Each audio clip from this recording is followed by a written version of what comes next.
উত্তাল সমুদ্র, প্রবল বেগে বইছে বাতাস, সড়ক ও বাড়িঘরে ভেঙে পড়ছে গাছপালা। নিরাপদ আশ্রয়ে সরিয়ে নিতে হয়েছে অন্তত ৬ লাখের বেশি মানুষকে। ভিয়েতনামের মধ্যাঞ্চলের উপকূলীয় এলাকায় সোমবার আঘাত হানে টাইফুন কাজিকি। এতে ব্যাপক ক্ষয়ক্ষতির মুখে পড়ে আশপাশের একাধিক প্রদেশের বাসিন্দারা।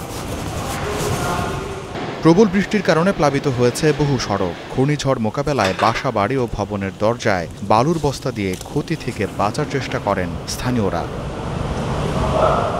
দেশটির আবহাওয়া কর্তৃপক্ষ জানিয়েছে, ঘূর্ণিঝড়টির বাতাসের গতিবেগ ঘন্টায় ১১৮ থেকে ১৩৩ কিলোমিটার রেকর্ড করা হয়েছে। কাজিকির তীব্রতা কিছুটা কমলেও ঝড়ো হাওয়ার গতি এখনও বিপজ্জনক পর্যায়ে আছে। ঝড়ের আঘাতে সবচেয়ে ক্ষতিগ্রস্ত হা তিং প্রদেশ। এখানকার প্রায় ৬ লাখ বাসিন্দাকে সরিয়ে নেওয়া হয়েছে নিরাপদ স্থানে। এছাড়া থান হোয়া, কুয়াং ত্রি, হুয়ে ও দানাং প্রদেশেও বিপুল সংখ্যক মানুষকে অন্যত্র সরিয়ে নেওয়া হয়েছে। বন্ধ করে দেওয়া হয়েছে স্কুল। এদিকে ঘূর্ণিঝড়ের কারণে ভিয়েতনামের মধ্যাঞ্চলের ২টি বিমানবন্দর ও কয়েকটি ট্রেন সার্ভিস বন্ধ করে দেওয়া হয়। সড়ক যোগাযোগও বন্ধ রয়েছে হা তিং প্রদেশে। ভিয়েতনামের পাশাপাশি এই ঘূর্ণিঝড়ের প্রভাব পড়েছে চীনের দক্ষিণাঞ্চলেও। দেশটির হাইনান দ্বীপে প্রবল বৃষ্টি ও ঝড়ো হাওয়া বয়ে গেছে।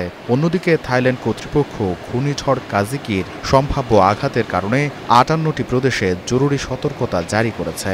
আকস্মিক বন্যা, পাহাড়ি ঢল ও ভূমিধসের আশঙ্কা করা হচ্ছে দেশটিতে। গোলাম কিবরিয়া, স্টার নিউজ।